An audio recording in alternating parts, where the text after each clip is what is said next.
Drama serial Bismil में हम देखते हैं कि मासूमा अपने टारगेट के नज़दीक होती जा रही है और बहुत ही अच्छे से उसने मैनिपुलेट कर दिया है इस आदमी का जहन,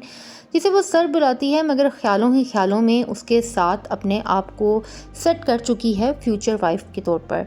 तो यहाँ पर जी लंच पर वो आते हैं और लंच पर भी वो ऐसी बातें करती है कि जिससे उस आदमी का दिमाग अपनी बीवी से मुतनफ़र होता है और उसे फ़ील कराती है कि वो अपनी बीवी से डरता क्यों है, जबकि जबकि बॉस तो वो है, प्रोवाइडर वो है, प्रोटेक्टर वो है, तो आखिर किस बात की वजह से। और साथ ही में कहती है कि मुझे शुरू से ऐसे मर्द पसंद हैं जो अपनी बीवी के आगे 2 कदम चलें और उसकी बीवी उसके पीछे चलकर खुश रहे।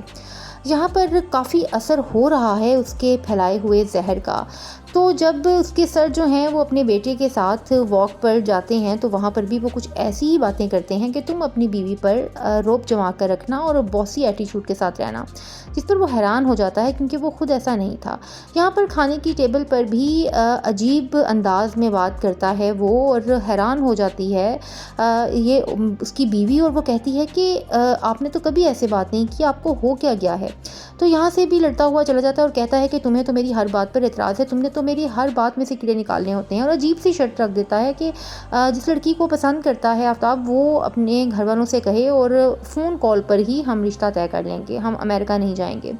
यहाँ पर मासूमा के साथ जो लड़का ज़ुहैब शादी करना चाहता था और उसका बचपन का दोस्त था, उसका रिश्ता तय हो चुका है। उसकी शादी का कार्ड देने के लिए उसकी अम्मी आती हैं, तो यहाँ पर भी मासूमा अपनी चर्ब ज़ुबानी से उनके दिल दुखाने की कई बातें कर जाती है और उन्हें फ़ील कराती है कि उसे कोई फ़र्क नहीं पड़ा इस चीज़ से। वो जानती हैं और यहाँ पर उसकी अम्मी को काफ़ी बुरा भी लग रहा होता है, मगर वो आंटी फ़ाखरा से इस तरह के सवालात करती है कि अच्छा तो वो सेट कर रहे हैं ज़ुहैब को, यानी कि आपकी होने वाली बहू के काफ़ी कॉन्टैक्ट्स भी हैं। और साथ में कहती है कि वो तो हमेशा से दुबई जाना चाहता था, देखते हैं कि कितनी जल्दी दुबई जाता है और सेट होता है। तो काफ़ी बुरा लगता है उन्हें और वो वहाँ से चाय पिए बगैर चली जाती हैं। बाद में उसकी अम्मी उसे कहती हैं, तो वो कहती है कि आप क्यों टेंशन लेती हैं, इस तरह के ज़ुहैब आपको हज़ारों मिल जाएंगे, मगर मेरा ये ख्वाब नहीं है। और कमरे में जाकर अपने आप को मिसेस बॉस समझकर ऐसी बातें करी होती है और दूसरों को, यानी कि अपने जो उसके स्टाफ मेंबर्स हैं उनके बारे में नाम ले लेकर, यानी मार्था का नाम लेकर कहती है कि जाओ मेरे लिए ये लेकर आओ, वो लेकर आओ, यानी कि वो खुद को उस पोजीशन में फ़ील करती है। अगले दिन ऑफिस जाती है तो कॉफ़ी बगैर कहे उनको पेश करती है और काफ़ी कोशिशों से वो जो है ट्रैप कर रही है और उसका जो उसका नज़रिया है इस मामले में कि उसे अमीरज़ादी कैसे बनना है, तो वो अपनी कोशिशों से अपना फ्यूचर सिक्योर कर रही है। मगर यहाँ पर ये आदमी नहीं जानता, वो समझ रहा है कि शायद इस लड़की को मुझसे वाकई में मोहब्बत हो गई है और वो अपने जन्नत को अपने हाथों से ख़राब करना शुरू कर चुका है। यहाँ पर उसका बेटा जब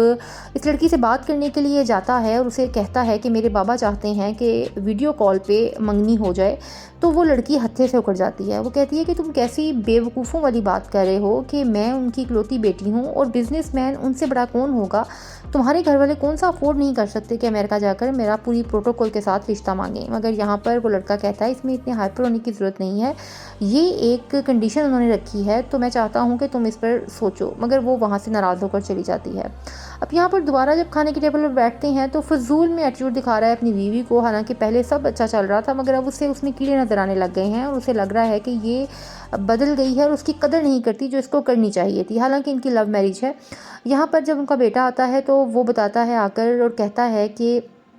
वो नहीं मानी, जिस पर वो फिर हत्थे से उखड़ जाता है और कहता है कि तुमसे एक लड़की नहीं मानी जा रही और तुम एक लड़की को नहीं संभाल पा रहे। वो कहता है हाँ मैं नहीं संभाल पा रहा, आप छोड़ दें इस टॉपिक को, नहीं करते मंगनी। यहाँ पर ये एंड हो जाती है एपिसोड।